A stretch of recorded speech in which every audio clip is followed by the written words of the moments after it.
Hey everyone, welcome back to the Castaway Consultants, where we teach future survivors how to play the game by criticizing current players. I'm your host, Ryan Stacy, and today, yes, it's finale night. We are talking about the finale of Survivor 47, The Last Stand, where all of our final contestants went out to Alcatraz Island to fight each other. It's a really long episode title. X-Men 3, The Last Stand. Oh. They fought Magneto in this episode of Gotcha. Survivor. You know, Genevieve does look strangely like the Jean Grey actress. Famke Janssen? Yeah. Yeah. Okay. I can see it, so I appreciate your reference. No, it's just The Last Stand. There's no X-Men involved here. Unfortunately, though, I would love to see some X-Men compete on Survivor. Oh, yeah. Guys, Survivor 47 is in the books. We finished it. I didn't even introduce you guys. I'm so excited about the season. We have Derek Kubicek and Josh Wessler here to give us their thoughts and feelings on this season as a whole. Guys, what did you think of the Survivor 47 finale? It was great. It's interesting with the new format. We'll see if they bring this over to future seasons. This two-part, quote-unquote, finale. Technically, this is part 2 of the finale. But having 4 people just right off the bat in the game going into a challenge right away. But it's the last challenge of the season where someone not only is going to get voted out, but like the last chance basically before fire making was interesting to try to get used to. We're used to, having either 5 or 6 people just right off the bat and, challenge after challenge. So it made for a different feeling, I would say, for a finale night. Usually it's this big, huge event, and it still is because it's that finale. Challenge was. It's a finale of Survivor, but it seemed like it wasn't as action-packed with a ton of stuff in there compared to usual. I still loved it. It was great, and I was very happy with the way that it turned out, but just a different experience. Before we get into Derek's statement, we're going to do spoiler so Derek can say what he wants to say. Spoiler, what are you doing here if you haven't watched yet? Go watch it. Okay, Derek, go.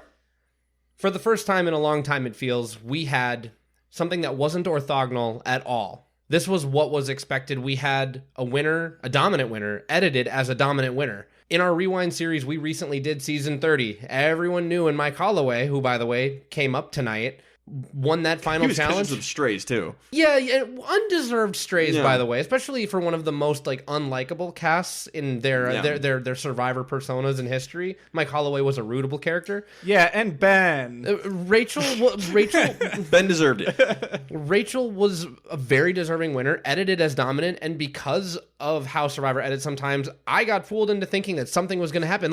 We've got 2 hours of episode to fill, and 15 minutes into the episode, Rachel wins final immunity. I just didn't believe it. Yep. So I am very happy, especially to see a female winner, especially in the era of Erica, where no one expected Erica to win based on her edit. Yep. And Marianne, that she got a fair shake through the entire season, that she was a threat. She was a big threat. Yep. She was dominant.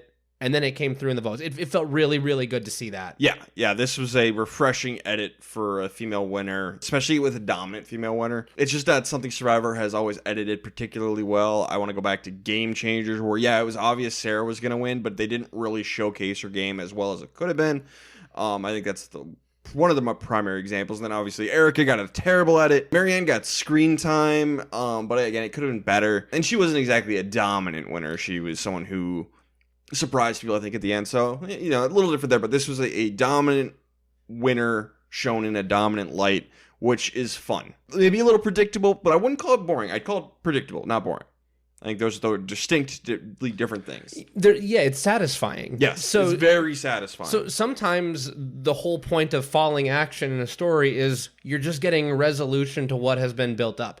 Rachel was built up. Rachel came through. Guess what? At the end of a lot of movies, the good guys win. And I'm not saying that Sam and Sue are villains. I'm saying that the games were built up that Rachel was going to win. And she did. I think that's why it was okay having the immunity challenge and Rachel winning the final immunity challenge 10 or 15 minutes into the episode, because even going into tonight, I was pretty convinced that Rachel was going to win. One, based off of edit, it seemed like it was the Genevieve versus Rachel showdown last episode, where it's like, okay, one of these people probably is going to win. Sam can still win, but Rachel would have to lose and then also go out at fire. But, we've had the edit in the backstory that Rachel is good at fire. So it just seemed like everything was making sense for Rachel to end up winning it in the end, just purely based off of the edit. So it was more so just further confirmation of what I felt going into tonight. Man, I want to go ahead and lock it in in this new era of Survivor. This is my favorite season of the 7. I think it's got a satisfying winner. It didn't have too many dumb twists. There would have been like one I had to complain about at the beginning of the merge where, people got divided again. I'm just like, I just want straightforward votes. But that's happened literally every season in the new era. Satisfying winner, not too many dumb twists, great cast. So, and no quits, which is what broke the tie between this one and 45 for me. This season is just a series of satisfying moments. When we talk about the pre-merge, if you rewind the first half of this season of the podcast that we did, almost everyone in the pre-merge played themselves out. They big brained it, and they immediately got their comeuppance, and it's like, all right, yep, that's expected. All right, that's expected. Then you throw in a couple Operation Italys, a couple blindsides, a downfall of Rome. Which is funny, like more Italian stuff. Yeah, Mamma mia. The downfall of Rome. You've got contestants shoving twists back in production's face. Yep. And then culminating in a dominant and satisfying winner. I am convinced this is also my favorite of the new era after thinking about it and sitting on it for a few minutes. Oh gosh, I can never rank them right away after this season happens. It's definitely near the top of the new era for sure, and it's not really that close, but I'm not really sure. Just because I like to let it air a little bit. What was it, 44? Jam Jam, yeah. With Jam Jam. I loved that season, but now looking back, like I don't know. I would maybe have to rewatch it, and I feel wishy-washy on like some of the people in the cast now after the fact. So a lot of things can change just based on that stuff, and so it completely depends on how you end up looking at it. I would have to revisit it honestly, like in a couple years. I don't think I'd be able to revisit it soon. When we do our rewind 2. We rewind it all again. That's this is why Josh is the memorability consultant. He's always thinking about how's past Josh gonna feel about this 5 years from now. How is future Josh gonna feel about past Josh feeling about this season? I am a sucker for recency bias. Most are. And most are. And since we're going through it right now, I will shout out Marcus on Blue Sky. Thank you very much, Blue Sky. He kind of asked that are seasons 45 through 47 actually better than 41 through 44 here in the new era? Or is it just recency bias? I think it's a combination of recency bias and doing away with unpopular twists. Yes, I agree with that. Yep. Like the hourglass twist alone and the under-edited winner, even if I was satisfied with the Erica win, for example, it's really hard to forgive production for interfering with those players' experiences on Survivor. Knowledge is power. And do or die. Yeah, so now the players have figured out, again, by season 47, how to be like, no, I don't think so. Control a vote. That's another one. That's what hurts 44 for me, is the control a vote. And then, satisfying winner. I don't think 46 is very satisfying. That was a whole thing. That was a whole podcast. I disagree, but there's no question here on 47, and that's why we're here tonight. Yep. 45 and 47 are the two favorites, and 47 doesn't have any quits. So. Ryan, we haven't asked you yet. How did you feel about the split finale, or just really the abridged finale? I feel nothing. It was Survivor I enjoyed. Technically, we got 1 extra hour of Survivor. Yeah, which I'm fine with. More time to get to know these people. I just want to get to know the people and be invested in the story and see it play out without too much crazy BS. So, and a little insight on that. That was actually a note from CBS because this came up on the On Fire podcast. Jeff mentioned that CBS came to them and said, "Hey, could you extend it another episode? Like, if we needed you to." They just met internally as a team and like, duh. Like, yes, we can figure this out. Like, we can stretch this into 14 episodes. We'll do a 2-part finale. We won't do like a double boot, whatever it might be. So hopefully that's a really good sign that CBS is looking at Survivor as far as like good, valuable content that people are looking for. Well, have you seen their other shows? For a long time. Go watch Fire Country. Look, I haven't seen like any of the other shows, and I hear exactly is pretty good. So I don't want to dunk on their other shows too much, but they have a couple of real terrible shows. Those Ghosts commercials make me feel so seen. They're so good. Yeah, let's CBS, if you're listening, keep those Ghost promos as long as like the actors like doing them. Keep them going. Those are amazing. Where they just talk about the season of Survivor, and weirdly enough, they sound like big fans too. That's my favorite part. Is it feels like they understand the lore. They're contractually obligated to watch the season. Look, we don't need to do that, but if you have any Survivor fans in your Ghost cast and you want to keep doing these promos and pay them a little extra to do it, let's do it. I love it. It's some of the best advertising you've ever seen. I agree. Should we jump into this finale? Finally. Yes. All right, let's get into it. So we're down to the final four. We have Teeny, who at this point, just a reminder, is Josh and my winner pick.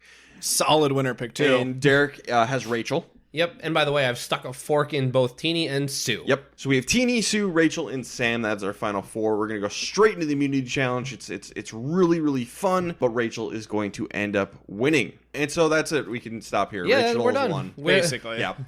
We did it in Worlds Apart. We're doing it here too, folks. I was so confident. Like, yep, Rachel's won. Like, is something crazy going to happen? No, that would be so dumb. No, it's not going to happen. So I was just like uber confident that Rachel was going to win. Yeah, and I need to own this. Yep. 15 minutes into the episode, we did crown a winner, and I did say, is Sam gonna do this? Is she gonna give up immunity because Sam gets in her head that she needs to take him out? And the fact that she built the fire in the first episode, she's overconfident that she can beat him, and he's gonna come back? Until she said, I will not be giving up immunity tonight, I thought that Sam was going to beat her in fire and win the game. I mean, just trying to find reasons for why it's not going to work out the way that we think it is, because that is the only way that she could lose the game, is if she got in her head that she had not done enough. Insecurities creep in. It's like, was my game good enough? Can I beat Sam? Sam has a lot of friends on the jury, played a pretty good social game, was the underdog. Do I need to do this one other thing and take Sam out? No. The answer is no, but every single time something came up, as like, even when Sam was practicing fire and like little comments that he was making to Rachel, I'm like, oh, is it just gonna be one little thing that gets in Rachel's head and she changes her mind? No. Nope, absolutely not. And I love that when at Tribal Council, Rachel should be like, I don't feel like I need, I want a challenge to earn my spot. I don't feel the need to give this up to win another challenge to prove something. Not only that, but you won 4. Yeah, but that specifically, what does that prove? Like, I won already. Like the way she said it, I loved it. Continuing the trend of what Derek said about this cast basically just throwing things back in production space, the trend continues. Well, and poetically speaking, if she would have done it, I would have said this tracks with what this cast has done, just big braining themselves right out of the game. It's actually incredibly satisfying to have a winner who did not big brain herself out of the game. So it was really nice. To touch on what Ryan said, though, there have been people in the past, Heidi, for example, who wins that final immunity challenge, and they need to give it up and make fire to win. They absolutely should, and it's stupid that we need to do this. Yeah, and I mean, we've been saying it since season 1. Caroline brought it up tonight. Social awareness is probably your number one friend out there. You need to understand where you are and what you need to do. Rachel understood where she was, and that she didn't need to do anything. Look, Sue probably needed to put herself in a fire making, but how about we just get rid of fire making and we get rid of this dumb thing? Rachel's going to get back to camp and she's going to tell the others, Sue's coming with me. She's been loyal to me. Sam and Teeny, you're going to fire. And Rachel's going to work with Teeny and try and coach her because she wants to knock Sam out of the game. Everything's making sense. Turns out Sam has never practiced fire before.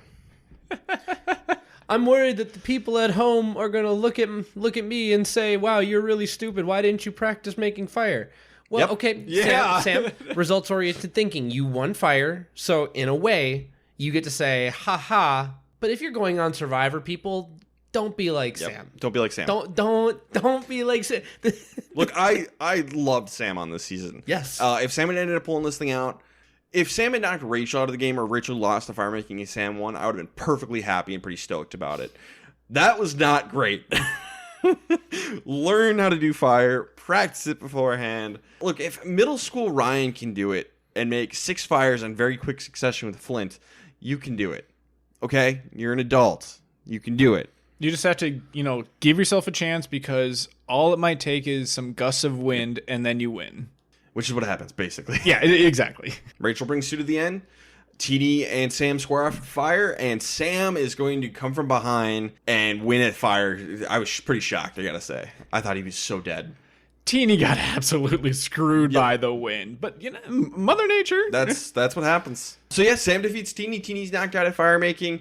Are you okay? So when you're doing fire making, are you able to block the wind? Yeah. Like with your body? Like, can you stand up Yeah. and like move out of your seat? I have never heard of any rule that you can't do that. Because So, like, why she, wouldn't you? She had a roaring fire here, so maybe just toss a couple extra sticks on there, figure out the best position for your body, and just try to protect it because it was there. That's how in Survivor the Amazon. That's how the men. That was the men versus women season. There was a reward challenge that involved making fire. It's exactly how the men won. They used their big bulky bodies and made a wall of flesh to stop the wind.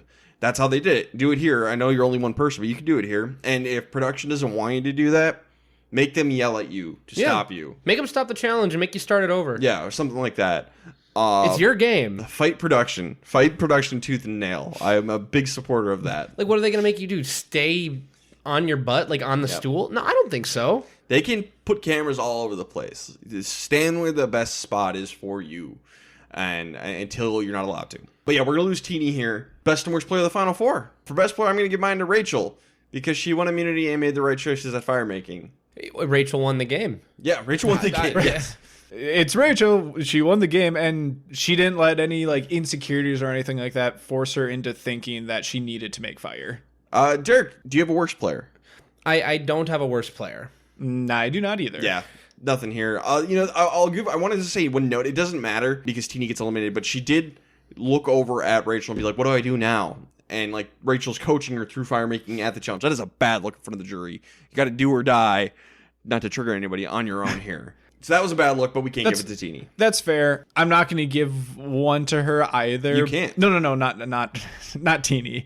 I'm not going to give one to Sue either, but it might have been a good idea to like pitch yourself of going into fire. You're not going to win against Rachel in the end, but we say on the podcast, just do literally every single thing that you can until it's over. Sue wanted that third place money.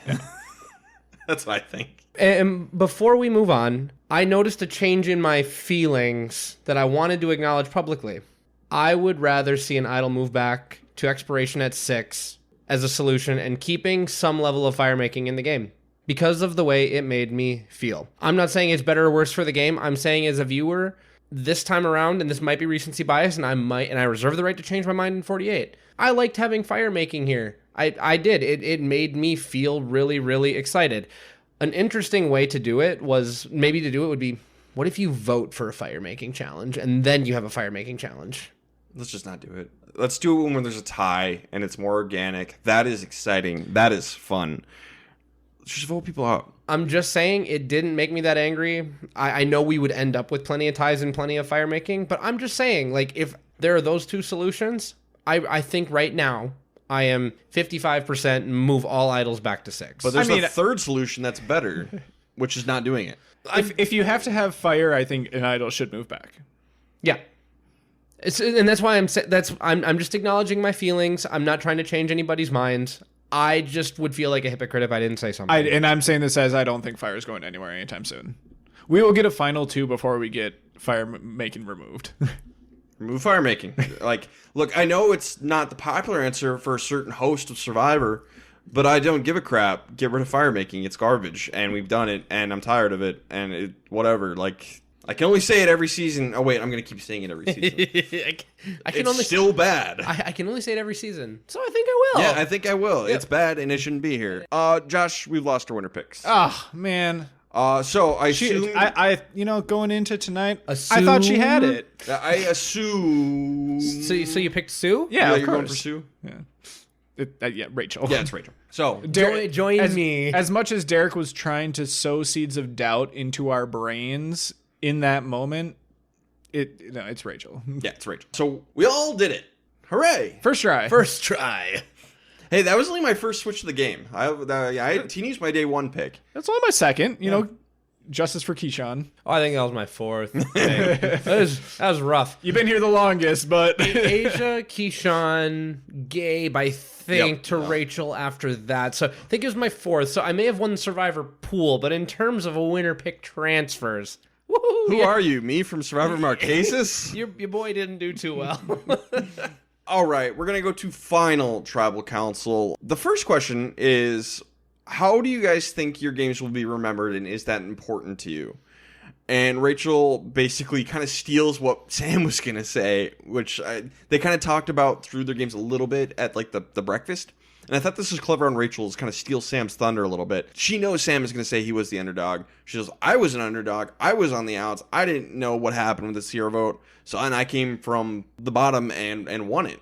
But honestly, it doesn't really matter. I don't really care how I'm remembered. And Sam, on the other hand, he's like, I was scrappy. I never gave up. I found a way. I do care how I remembered. It's really important. And I got to say, I really like this answer from Sam. Like, I don't know. It would be important to me if I was in their spot. My thought when Sam made that answer was, like, Rachel's answer will not lose you any votes, but Sam's answer, there have been jurors in Survivor history who would be like, Rachel, that's crap. Final Tribal Council is for bearing your soul and letting us know who you are. And maybe that is she. And I'm not saying that's, like, I'm not saying that she's not that way. She might not care. There are some people who would just never buy that in a million years. Yep. We've had people say, like, I don't buy your piety. I don't buy your humility. No, you made it to the end. Why aren't you owning your game? And they've lost jury votes for that. So Sam can gain votes by taking this angle and saying, like, I'm not saying it's a good thing. I'm saying I want to, but it does matter to me. It's being truthful. I like that. Yeah, it seemed like the jury was more responsive to Sam's answer, too. Yeah. And Sue's going to say, hey, guys, it's my birthday. I'm also 59. Ha, fooled you all. Hey, I have this big secret. I'm going to blow it on the first answer. Hey, segues are weird. But hers is like, I'm going to be seen as hopefully inspirational, loyal, and honest. Loyal and honest is no way to play Survivor, but hey, that's how you played it. Yeah. Let's just talk about Sue now, because we're not going to talk about Sue again. No. For the rest of this podcast. Honestly, there's not much here. I don't think that Sue honestly could have done much differently. We talk very much about how sometimes you just put on a cast with certain people and there's no way that you're going to win. But Sue is 59 years old. She's the old woman on the tribe. She kept the secret. She wasn't a nothing physically. She was an asset around camp. She was well-liked well enough. She had a little bit of a schism with Kyle that seemed more one-sided than not. But I mean, generally speaking, she was a good person, a decent player who came up against two worthy opponents at the end. I'm not saying there's many seasons where she wins, but I think I can really appreciate how far she came, and she deserves those flowers. The last person to even sniff this would have been Janet in Island of the Idols, which we try not to reference. Janet would have almost certainly won, but she didn't make it to the finale. Sue did. Oldest woman to ever do it, and the oldest person ever to make it to Final Tribal Council. That's incredible. Yeah, Sue's biggest flaw is putting other people's games before her own and then getting too laser focused in on someone who might have done her wrong a billion years ago. Yes. And wanting to get them out. It's been 84 years. If she changes those two things and is able to be, a little bit more cutthroat and just show that you have a little bit, more game, you can still be loyal and just change those other things and win. So there's something there. Do something. You got to do something. She is likable at least. And she won a challenge. She did win a challenge. And she found an idol. And kept it secret. Yep. Kept it secret, kept it safe. Next question. What were their biggest mistakes? Rachel said she was unaware of how fast the game was going at first and changed things up at the Sierra vote. And this is where she reveals that she was spying on everybody on the beach, which was great. I loved that. Sam says he didn't tie up loose ends. The Andy vote, which is something we heavily criticized him for, and he's gonna say, and I learned to leak information. Rachel's like, oh, that didn't really matter. It didn't really help you at all. So Rachel kind of shut down a lot of Sam's points. Just like, no, you're not getting this point in. No, it kind of worked both ways. Sam was taking the same strategy with Rachel's game. Whenever idols, advantages, or the move where she was sneaking up on them. His strategy for Final Tribal Council seemed to be take whatever she's saying and just downplay it. Say that it didn't matter or that it was lucky. It wasn't actually something of her own doing. And it seemed like it was actually kind of working for a while there. I don't think he ever actually had a chance, but I think he was giving himself the best chance possible to win. Sam points out part of his strategy was he intentionally elevated Rachel's threat level. Going back to her funeral, made her look like the biggest target. Take her out. He's not the target. And Rachel correctly points out, that's great. You didn't take me out, though. If you're going to go that way, you have to take that person out. There's no ifs, ands, or buts about it. You have to. Correct. Another good point, Andy brings up that Rachel is the worst voting record out of the three. And Rachel says, I went into wanting to play one way, had to play a different way. I had to change and adapt because the way I was playing wasn't working. Which, great answer, I thought. By the way, also harkens back to Mike Holloway. Yep. Not a great voting record. Nope. And I think this is where Sam's best answer came from. Yeah, because Rachel says she couldn't get people to do her bidding. And Sam's like, yeah, that's not good. And then he says, I had the most votes against me out of any of the three of us, and I voted correctly every single time. Now, I did go back and look this up, and the only reason he voted correctly every single time is because his vote was stolen at the Sierra vote. Like, okay, like, yes, you're right, but also, asterisks. Yeah. Hey, fact is fact, though. Yep. He is right. But there's a footnote. You can footnote everything. But there's a correct and rightful and deserved footnote. We want to know why it's deserved? Why? Because I say so.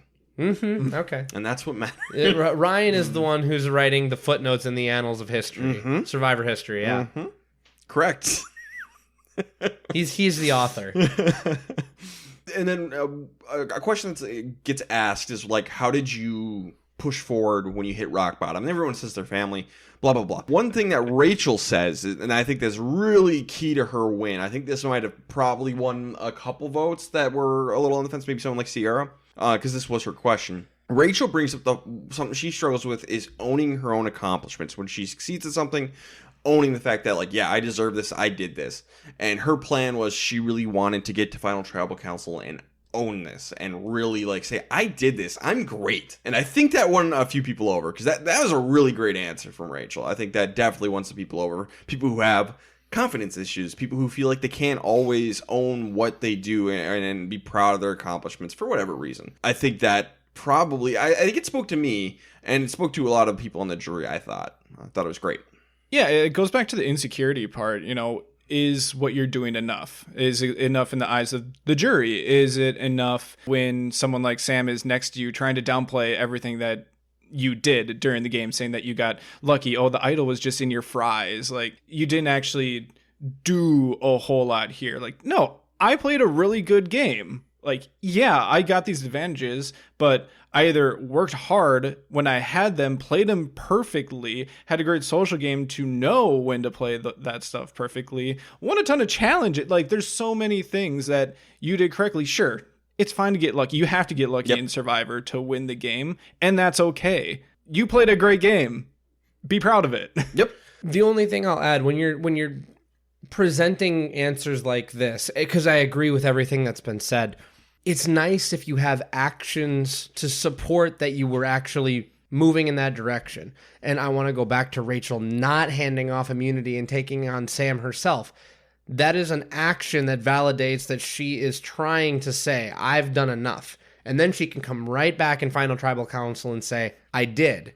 I put a stamp on it, signed, sealed. You guys have to deliver me to the finish line now. It's in your hands, but I did this. Yep. It's a good answer. It's a phenomenal answer. I really loved this answer. And Rachel's going to win 7-1-0. Kyle's going to vote for Sam. Seems like it was really emotional. They had some sort of really, really tight bond. It seemed that Kyle and Sam are really good friends. Yep. And Kyle is going to vote for his friend to win the money. That tracks. We've seen this in many other seasons where someone just throws that one vote on someone to get second place. If it was really close, maybe he would have actually voted for Rachel. Who knows? I'm glad Sam got second. I'm glad Sam got second. He deserved second. Yeah, he absolutely deserves second place. But that is it. Rachel's our winner. And boy, oh boy, is she a fantastic winner. Really, really happy with how this played out. Also, in our friend group, we would do a league where we make our winner picks as well. And the winner gets a buff. I had Rachel, so I won the buff, and I'm very, very happy because the only other time I've won this in our league, you know, for someone who loves Survivor as much as I do, you'd think I'd be better at the winner pick part of it. I'm not. The only other time I got it right was Island of the Idols, and who wants to wear that buff? I'm proud of you. I will say, I do get a moment to brag as well because, you know, and we said this on the podcast episode last time. Send in your predictions because then it's written down out there and you can brag about it for the rest of your life if you so choose. I predicted, you know, maybe not the actions exactly, but I got the placements exactly. I had Rachel, then Sam, then Sue, then Teeny. Now, I did say that Sam was going to win immunity, but we can look past that. And I got the vote. We got the rankings. I got the placements exactly right, and I got the vote spread right. Proud of you. Thanks. Derek, anything you want to brag about?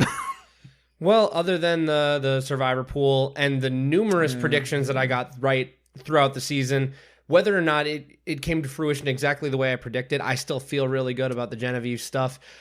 I need to own something, though. Way back in episode 1, this was a write that down from episode 1, and it's something I'm going to be paying attention to going forward. If we make throwaway predictions, especially early in the season, I'm going to write that down, and we're going to have accountability sessions.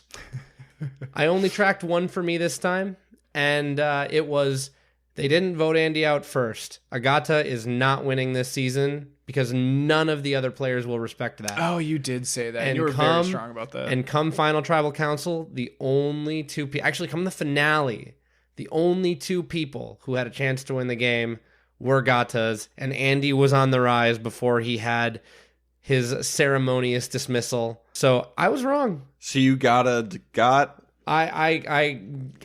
Yeah, I got Gata. Something like that. I done got Gata. So to all of the Gata members out there who listen to this podcast, and especially Andy, I was wrong. And I stuck a fork in Andy after episode 1. I was right, but I was also wrong. Because he did find a way. He never gave up. He engineered Operation Italy. There was a path to victory at the end. So that prediction I made in episode 1, and at least parts of it, everyone was like seemingly in agreement with how bad it looked and how wrong of a move it was, and how awful it is to lose John Lovett that early.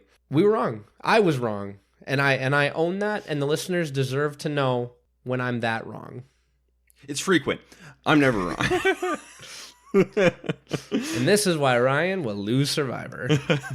I would like to make more notes, though. I like that. I'm going to make some more notes in future episodes about when Ryan and Derek make claims on I the don't need podcast. accountability. We don't need to fact check anything I say. We can hold Ryan accountable for him. I mean, we usually get to do it live. You plant a new flag every week. Yep. But there are just some that, you don't get a payoff for a long time. Yep. And this was one of those times where we got to the end and I was like, yeah, write that down. I was wrong. And that's the beauty of Survivor. If you're wrong, who cares? It's great. Oh, darn. Yeah. I'm wrong all the time. Just not about That's Survivor. why we're here. We're here to have fun. Yeah. It's fun to make bold guesses and be right. And if you're wrong, who cares? And become a legend. Yep. Let's wrap up this season. Let's get into best and worst player of the season. We only count people who make the merge. Josh, start us off. Who's your best player of the season? I'm going to give it to Rachel. There's actually a lot of good players on this season. For a long time, if Genevieve just sniffed the final 3, she was going to win it all. If Rachel would have been ousted at final fire making, Sam wins the game in a really good job at just kind of survival mode. There are a lot of people who are worthy of it, but she just played a dominant game. Kyle was on a legendary immunity run that you wouldn't be able to take it away from him if he wins 6 or 7 challenges, right? There were a lot of people who could have won in a lot of different ways. Yep. But I think the most consistently good, all-around best, and was really great at every aspect of the game was Rachel. Rachel's my best. Yeah, Rachel's got no shortfalls as a Survivor player at least none that shone through in her game that I would even really criticize. The only parts that she struggled were in the pre-merge. Yep. The time when you just had to make it through. Everyone's just finding their feet, learning how to play. There were times when Gata was at its lowest that I'm like, oh wow, Rachel is not good at this game. Oops. Well, the biggest thing we were criticizing Rachel for in the pre-merge was, hey, maybe you should be a little more committal with Andy. You're not doing enough with Andy here. I said Andy should be the first one out. Andy should have been the first one out. And by the way, if Andy plays again, because we got to see more of his game, he should still be the first one out. So Rachel being on the beach day 1 was, I don't really want to play with that. And Sam and Sierra were essentially like, no, we're going to play with that. We're going to do that. Worst player of the season, I'm going to give mine to Rome. And I know people are going to say, well, that was the earn the merge part of the game. No, they were all on the same beach. They all competed for immunity. Individual immunity. No, that's dumb. That was a merge. This is a merge with extra steps. So I count Rome as part of the merge. If you want my next worst, first of all, Rome, the big thing with Rome is just a horrendously bad social game. That's the most important element. So Rome is just horrible at the social game. Sounds like he continues to be in real life as well. And I don't think anyone's got anything nice to say about him anymore. So yeah, Rome kind of sucks. We're counting Rome. Rome counts. My dishonorable mention goes to Sue because she didn't do anything. You got to do something. Well, by Ryan's rules, I will also agree that Rome is far and away the worst player. I'm only going to give out one dishonorable mention, and because Rome gets to be the tops, I'm going to go in a different direction with my dishonorable mention, and I'm going to say Teeny. Mm-hmm. And it's not because Teeny didn't have a pretty decent social game with most of the jury. It's if you were on her bad side, really, the edit came through at the end where she wasn't very nice to you and she wasn't very nice behind your back. She was always looking for validation. She got fooled and manipulated more than the average bear on Survivor, enough to get the first, I think, ever supercut of me being manipulated.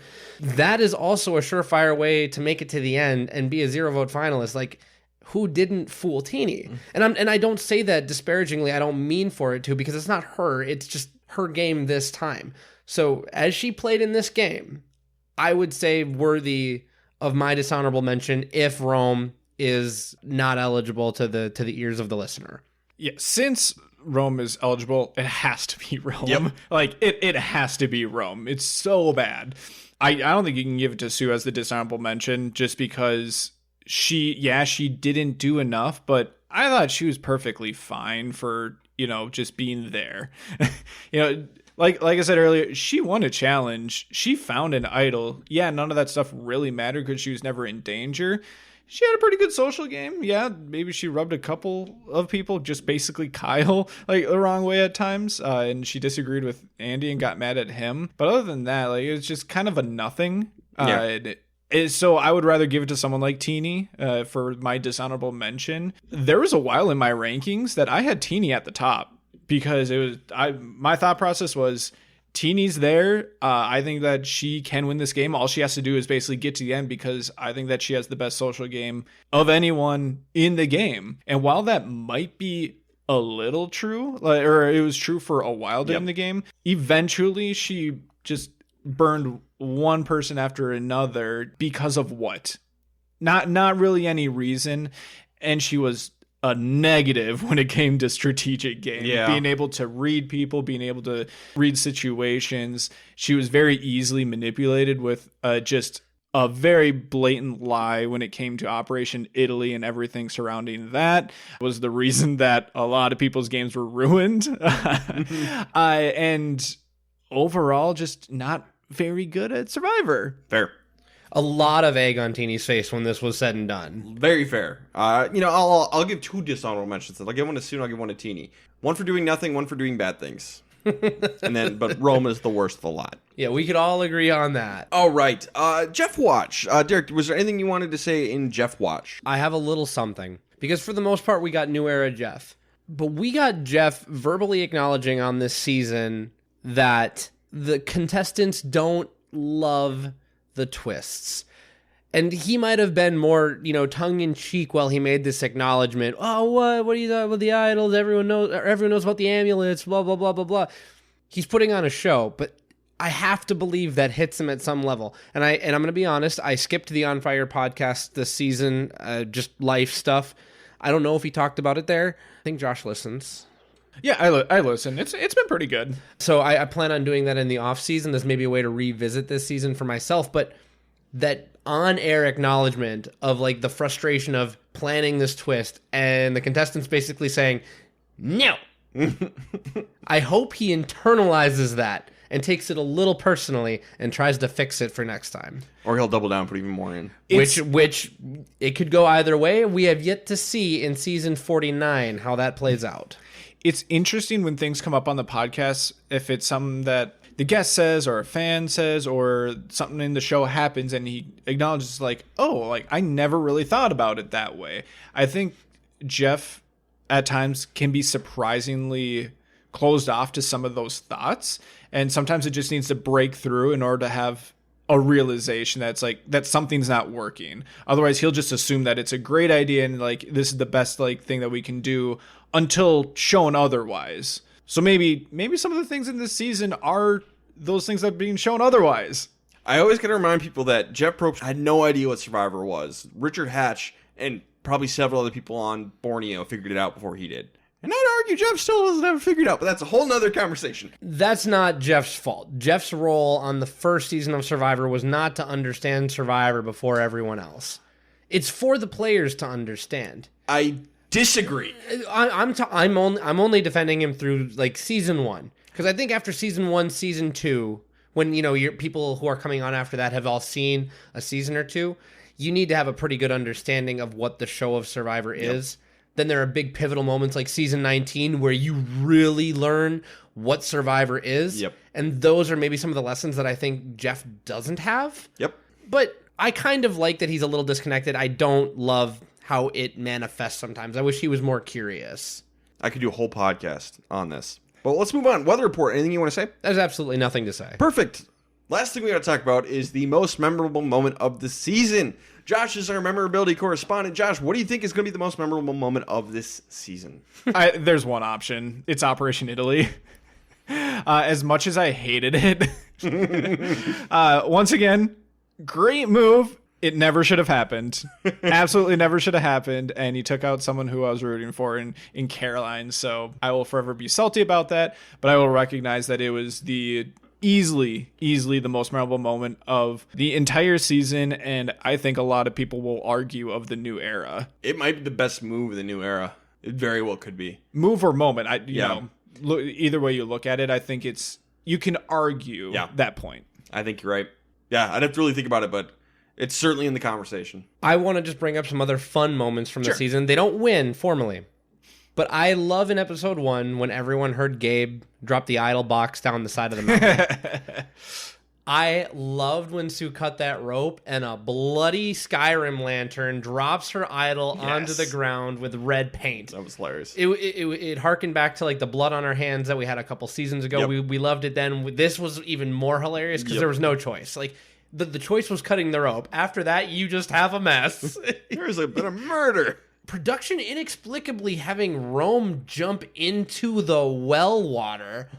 That's disgusting. Like this isn't day one. Yeah, and it's not that it was Rome, but it's like having a contestant jump into their well water. We're gonna be drinking out of this, you know. Bruh, don't do that. What if they were the tribe with no flint? The Pirates of the Caribbean / Saw challenge. Yeah, that was so good. Love that. That Great was design. fun. Rome hosting for Jeff for a brief moment. And then immediately getting a comeuppance. Great. Lots of good stuff. But I do think it's Operation Italy. Yeah, I think it has to be, but there have been a lot of little fun moments, and that's just meant to validate what Ryan and I at least talked about at the beginning of the podcast. I think this season will age better than a lot of what we've had in the new era. We never really talked about any of the poll stuff. So we did ask a couple of polls before we move on and wrap up the season here. We'll skip over the Final Four because I think that one was so obvious. Yep. So to the big one that everyone cares about, did the right person win? As usual, I asked both Twitter and Threads, and on Twitter, 78% of people said yes. Good. That the right person won. Should have been higher, but okay. Yeah, that's an odd number for me. And on Threads, 85%. So a little bit higher, but still, That feels more right. Yeah. Yep. And by the way, to be clear, we would have all voted for Rachel, right? Yeah. Yes. Oh, yeah. 100%. Okay. All right. Well, that is Survivor 47. 47 will wrapped up nicely. So, okay, we have Christmas and New Year's coming up here. And then once we're done with that, January rolls around, we're going to get back and do our rewind. We'll probably just get one season in before 48. Go Wrong will be next. 32. What could go wrong? And yeah, I believe just Survivor timing. I think that'll be the only one we do most likely, unless something crazy happens. The winter off season shorter. Yep. So we'll just get the one in. That's exciting. I love Korong. I am so excited to revisit this one as a Survivor super fan. Yep. Because this feels like my version of Samoa. What happened here? We'll see. Okay. Yeah, exciting season, especially post Winners at War. It'll be really fun to go back and watch this winner play. There's so many things I don't remember. Yeah, it's a fun season. I'm a big fan of Korong. I've only watched it once when it was live. A little controversial with the winner. People have thoughts on that. A lot of thoughts on that one. That's why I say, as a new fan who came in at 27, this was kind of my Samoa because it's, I think, maybe the most controversial winner since Samoa. Yeah, it's definitely in the conversation. Definitely controversial. A lot of interesting things to talk about. A lot of fun characters. A lot of good villains. It is a villainous season, and I didn't ever feel like I got like too personal, at least in the show, definitely on the island a little bit. Definitely some jerks, and I kind of like it. It's kind of fun. But we'll save all that for later. We're going to bury the lead. Yep. So I'm excited to get Nicole wrong. Guys, is there anything else tonight? Just a general appreciation for the listeners. Yes. We grew again. Keep telling your friends who love Survivor. Keep trying to convince your friends to watch Survivor. If we grow the fan base, we keep the show going, and that means eventually Jeff will have to cast me. Yep. We'll have cast everybody else on the planet. There will be 18 people left who haven't played, and Derek will be one of them. Yes, and one day I will get there. If you mention us anywhere on social media, we'll appreciate that. We don't need to plug all of that again.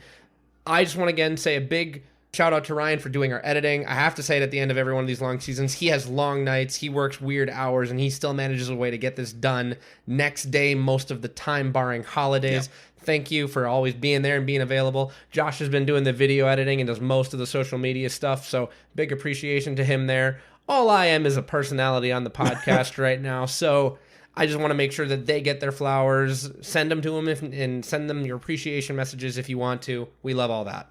Yes, thank you again for listening. Those of you who joined us, those of you who stuck with us, thank you. Thank you. It means a lot that people actually care what we have to say about Survivor. The silly little game show that we all love so much. Yep.